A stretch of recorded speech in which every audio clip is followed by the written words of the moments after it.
Let me start with a simple observation. We libertarians have some of the best ideas in the world. We have brilliant books, outstanding thinkers, and decades, if not centuries, of intellectual work, and yet we're still a relatively small movement. Why? I believe there are two important reasons. One is vision, the other is economics. Let's start with economics. Movements don't just grow on ideas alone. They also need people who can afford to dedicate their lives to them. Here, the advocates of a larger state have a structural advantage. Whenever government expands, it creates new jobs, new budgets, and new institutions for the very people promoting that expansion in welfare, regulation, bureaucracy, education, media, and the arts.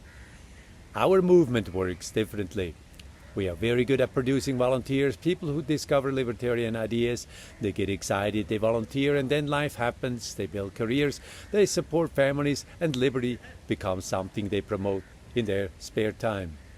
I believe we need something more. We need to produce liberty entrepreneurs, people who create value for others while making liberty promotion economically sustainable. Perhaps as a side hustle, perhaps one day as a profession. And I believe I may have such an idea. I call it the OboxPlanet Experience. But here is a second challenge. Even if liberty becomes financially sustainable, we still have to answer another question. How do we make liberty irresistible? And I think Friedrich Hayek answered it almost 80 years ago. We must make the building of a free society once more an intellectual adventure, a deed of courage. What we lack is a liberal utopia, a truly liberal radicalism. The main lesson which the true liberal must learn from the success of the socialists is that it was their courage to be utopian which gained them the support of the intellectuals and therefore an influence on public opinion which is daily making possible what only recently seemed utterly remote. And I believe I may have found one possible answer for the liberal utopia. Its name is the OboxPlanet. What is the OboxPlanet? We take today's world, including all states, and put it into a box, close the lid, and respectfully put it aside for the moment. Now, outside the box, let's imagine a planet, the outside-the-box planet, or OboxPlanet. It's copy-paste the Earth, has the same size, seats, continents, animals, and even people, but it lacks one thing. There are no states, no legislator, no bureaucracy, no taxes, and no military. Of course, questions immediately arise. Who builds the roads? Who cares for the poor? Who provides for law and order? And how would COVID have been solved without the state? This is exactly what we want to find out with a visit to this planet, an imaginary journey of discovery. The OboxPlanet is a mental laboratory where people can safely explore a better world. This means that the participants become adventurers and explorers, and that's why I call it the fast track to liberty. Let's look at such an adventure story, the arrival scene of Kira, a visitor from Earth to the OboxPlanet. Now, the title of the scene is Arrival at Zampi's Point, and the topic is borders without customs and passport control. How is that supposed to work?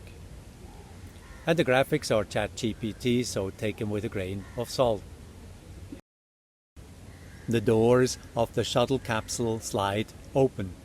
Kira sets foot on the shiny metal steps. Her heart beats faster. It's her first moment away from Earth, and everything feels calmer. There are no uniforms, no barriers, no signs for passport control or customs. Instead, Kira sees an open airfield where people are waiting for their guests. Among them is a young guide with wild hair and a wide, contagious grin. "Hi, Kira, welcome to Zampi's Point," he calls, handing her a cup of sweet cactus tea. Kira smiles back. "Hi, you must be Eli." "That's right," he says with a wink. "I bet you have 1,000 questions." Together they walk to a small hut with a colorful sign, Zampi's Point luggage claim. Kira eyes him curiously. "Well, first, does everyone here have a contagious grin like yours? And second, seriously, where do we go now? Can we just walk off? Does no one check who I am?" Eli laughs. "Did you just call me no one? But seriously, as your host, I'm responsible for you. That means I also check whether you really are who you say you are." Kira points to a sign on the hut. "Everything is permitted as long as you harm no one." We already heard that on our flight here. Is that really the only rule? She says. Yes, Eli nods. We call it ZAP, the Zero Aggression Principle. Very simple. No stealing, no threats, no violence, except when you're defending yourself.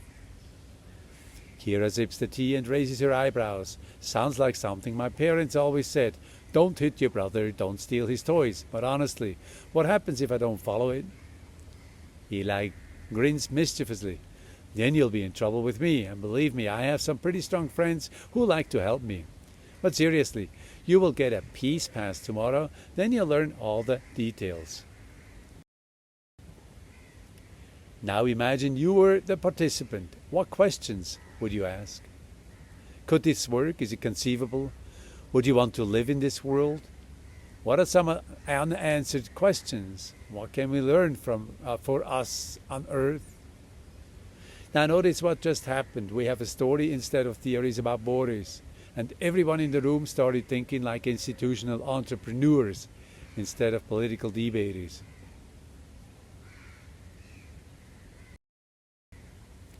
What tools do we already have for the OboxPlanet experience? Now the standard explorer journey is very simple. First we learn the basic rules of the OboxPlanet, then we compare Earth with the OboxPlanet, then we arrive on the planet through everyday situations. Next comes one of the biggest questions and most exciting questions, security without a state, and the two parts. Why does the logic of the market create a race for fairness for all parties involved? And then the peace pass contract as one possible practical solution for private law and order. And finally, participants continue exploring with stories in a booklet, frequently asked questions, and bonus videos. These movies and PDFs are all uploaded on my Dropbox and will get a separate website soon. You're welcome to use whatever you want and alter it for your purpose. Now let me finish with a personal experience with the OboxPlanet, because it has had unplanned benefits for the quality of my life. Today, whenever something frustrates me on Earth, like passport controls, customs bureaucracy, parking or speeding tickets, political debates, I just ask myself one simple question. How would this be organized on the OboxPlanet? Frustration turns into a challenge, a thinking game. And instead of getting annoyed, I think, this is how it would be work in a stateless world. And the more I do this, the more ideas and solutions keep coming to my mind. And then I look back at reality and it often becomes almost a joke. And I think, guys, you can't be serious. Very often the solutions are so inefficient, expensive, or even counterproductive that I have to give it to them. It's worse than I could even come up with. So every time I visit, I come back with a little more clarity and a little more peace of mind and confidence. And then something dawned on me. What if this doesn't only work for me? What if people would leave the OboxPlanet experience saying, I finally understand how a free society could work. I watch the news with curiosity instead of frustration. I feel more optimistic about the future.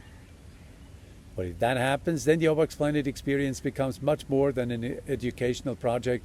It becomes something that genuinely improves people's lives. And that's exciting, not only philosophically, but also entrepreneurially. I believe millions of people will gladly invest a few hours and a little money for improving their feeling about today's world. And that's why I'm here today. I don't want the OboxPlanet experience to be my project. I want it to become our project. Imagine every Students for Liberty chapter, every Liberty organization, training OboxPlanet guides, and maybe future entrepreneurs. To sum it up, I believe the fastest way to communicate liberty is not another argument, it's an experience, pictures, stories, adventures. Because once you have seen that another world is conceivable, it is impossible to undo that experience. You can never again believe that the world we live in is the only way the world could be. Or to put it a little more bluntly, once you have gotten your students to visit the OboxPlanet, they're pretty much wasted for the socialists. Because once people can imagine a free society, they are already halfway to believing it is possible. That is the fast track to liberty.